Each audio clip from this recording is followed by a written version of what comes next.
Beynimizin tam mərkəzində qaranlıqda gizlənən bir sir var. Qədim sivilizasiyalar ona üçüncü göz dedilər. Bəs bu kiçik vəzi həqiqətənmi ruhun oturağıdır? Ölçüsü 5-8 mm, yəni mərcimək böyüklüyündə olan özfey epifiz vəzi beynin içində qapalı bir sahədə yerləşir. Forması şam qozasına bənzədiyinə görə latınca adı nialis adlanır. 100-180 mg ağırlığında olmasına baxmayaraq, böyrəkdən sonra ən çox qanla təmin olunan orqandır. Beynimizdə hər bölüm simmetrikdir, yəni iki hissədən ibarətdir. Lakin epifiz vəzi istisnalıq təşkil edir. Epifiz vəzi melatonin hormonunu ifraz edir ki, bu da orqanizmdə gündüz və gecə növbələşməsinə nəzarət edir və bədənimizin günlük ritmini nizamlayır. Melatoninlə yanaşı serotonin və dimetiltriptamin hormonu da epifiz vəzi tərəfindən hazırlanır. Son elmi araşdırmalar epifizin gözə bənzədiyini göstərir. Belə ki, eynilə gözdəki kimi epifiz vəzində də retina və buna bənzər toxumalar vardır. İslamda qəlb gözü anlayışının fiziki olaraq epifiz vəzi olması ehtimalı da kifayət qədər yüksəkdir. Uzaq şərqlilərin, xüsusilə hindlilərin alınlarının ortasına çəkdikləri göz şəklinin əslində epifiz vəzinin simvolu olduğu düşünülür.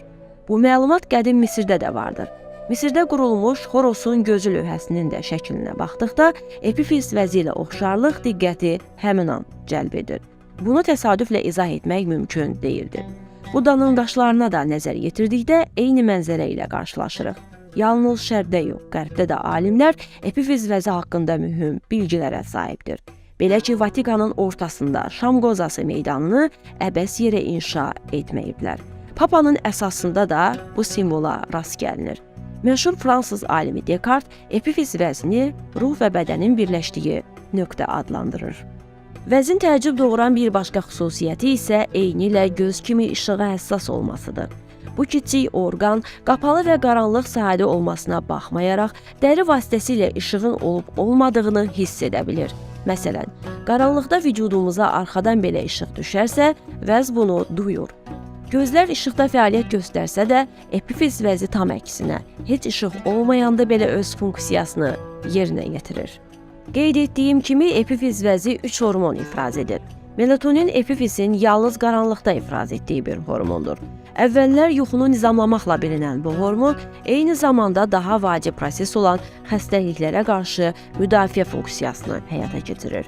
Araşdırmalar göstərir ki, günəş şüası bol olan ölkələrdə xərçəng xəstəliyinə tutulanların sayı daha qaranlıq ölkələrdə yaşayanlara nisbətən 6 dəfə çoxdur. Bununla paralel olaraq korlarda xərçəngə tutulma riski normal görmə qabiliyyətli insanlara nisbətən 24 dəfə azdır. Əlavə olaraq gecə növbəsində işləyən insanların gündüz işləyənlərə nisbətən 11 dəfə daha çox xərçəngə tutulduqları müşahidə edilib.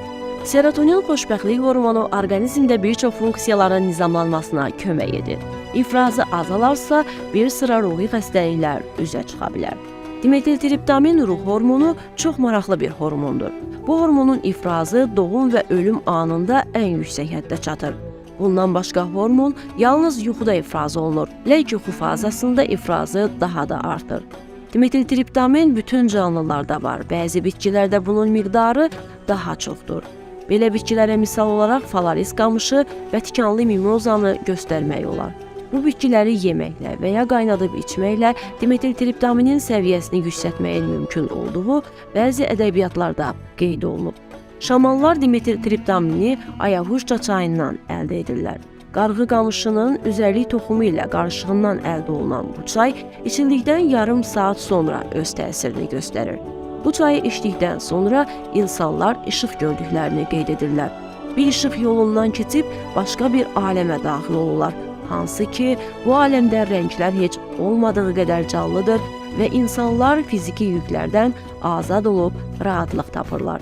Ən təəccüblüsü odur ki, həmin insanlar özlərini kainatla bütünləşdirmiş kimi hiss edirlər. Bu halda zaman məfhumu yox olur. Mövlana Cəlaləddin Rumi üzərlik toxumu qaranlığı örtdü və gerçək göründü deyib. Ayahuasca çayının hazırlanmasında qarğı qamışı və üzərlik toxumundan istifadə olunduğu məlumdur.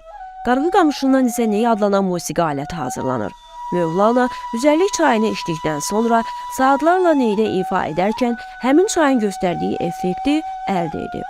Bu halda isə Mövlana ölməzdən əvvəl ölümü dadma və vəhdət hissindən bəhs edir. Bu da Ayavuşca çayını içənlərin dediyi sözlərlə eynilik təşkil edir.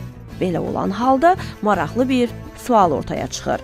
Bəs heç bir bitkidən istifadə etmədən də orqanizmdə dimetiltriptaminin səviyyəsini yüksəltmək mümkündürmü?